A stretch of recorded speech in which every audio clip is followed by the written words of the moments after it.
It was just after sunrise when the call came in. A quiet college town, the kind where nothing ever really happens, suddenly became the center of a nightmare. On November 13th, 2022, in Moscow, Idaho, a peaceful place known more for its university life than crime, police received a report that would shock not just the town, but the entire world. 4 college students found dead inside their own home. No signs of forced entry, no immediate suspect, no clear motive, and perhaps the most chilling detail of all, 2 other people were inside the same house that night, and they survived. What really happened inside that house? And how could something so brutal take place in such silence? This is the story of the Idaho student murders, one of the most disturbing and mysterious cases in recent American history. To understand the horror of that night, we first need to understand the lives that were lost. Kaylee Goncalves, Madison Mogen, Zana Kernodle,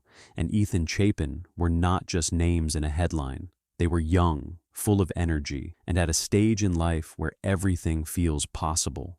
They were students at the University of Idaho, living what most would describe as a normal college life, attending classes, spending time with friends, and planning for the future. Their house, located near the university campus, was known as a lively place. Friends would often come and go. It was not unusual for people to be there late into the night. That environment, open, social, and trusting, may have played a role in what happened next. On the night of November 12th, leading into the early hours of November 13th, everything seemed ordinary. Kaylee and Madison had gone out for the evening. They visited a local bar and later stopped for food before returning home. Zana and Ethan had been at a party together earlier that night, before also heading back to the house.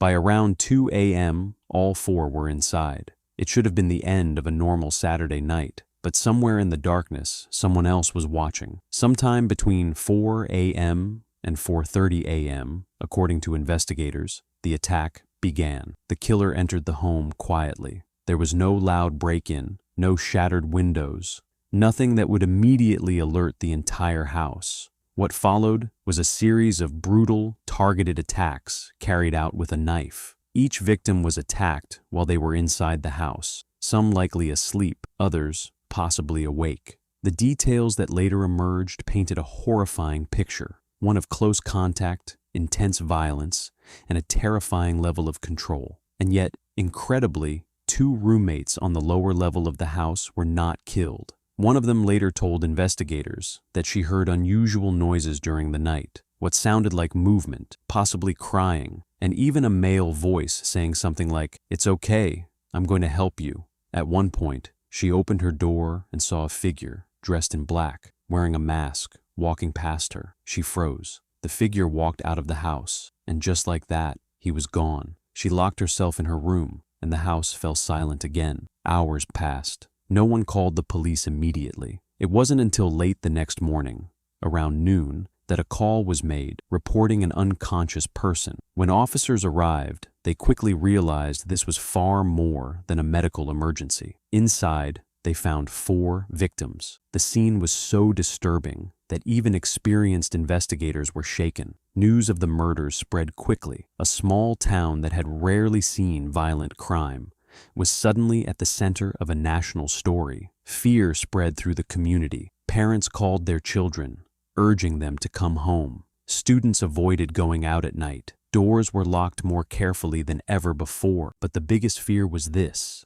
the killer was still out there. Days turned into weeks. Investigators worked around the clock, but information released to the public was limited.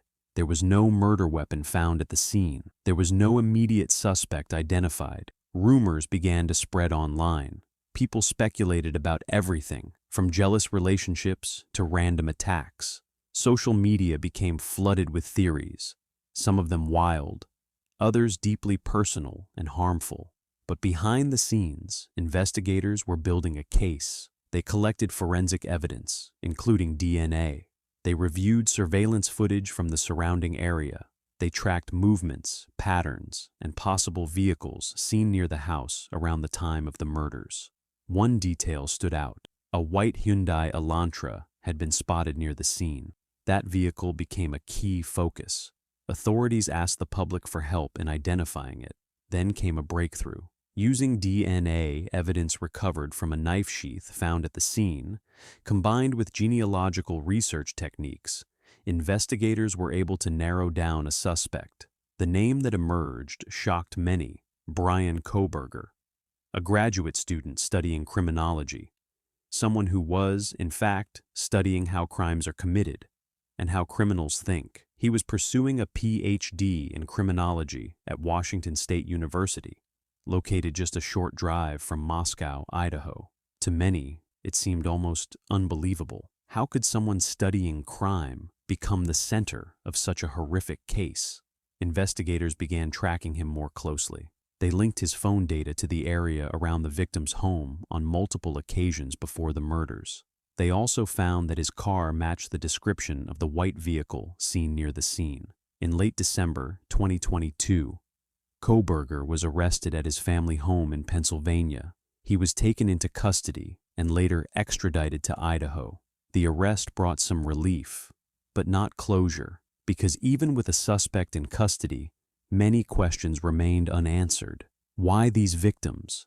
Was it random? Or was there a specific target? Had he been watching the house for weeks? Was this planned in detail? Or did something unexpected trigger the attack? And perhaps most disturbing of all, could this have been prevented? As the case moved into the legal system, more details began to emerge, but many aspects remained sealed or under investigation. The court proceedings became a focal point of public attention. People followed every update, every motion, every new piece of evidence. But for the families of the victims, this was not just a case. It was a loss that could never be replaced. 4 lives taken in a matter of minutes. 4 futures erased before they even had a chance to fully begin.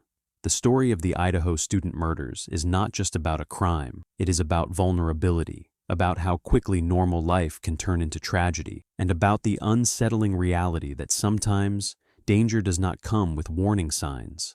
It hides in silence, it moves in the dark, and it leaves behind questions that may never be fully answered. Even today, as the legal process continues, the full truth is still unfolding. Each piece of evidence adds to the story, but also deepens the mystery, because understanding what happened is one thing, understanding why is something else entirely. And in this case, the why may be the most chilling part of all, because sometimes the scariest truth is not what we know, but what we may never know. If this story made you think, if it left you with questions, then make sure you don't miss what comes next. Because there are many more real stories like this, stories that are hidden, shocking, and still waiting to be uncovered. So, if you want to explore the dark truths behind real events, don't forget to like this video and subscribe to the channel, because the next story might be even more disturbing than this one.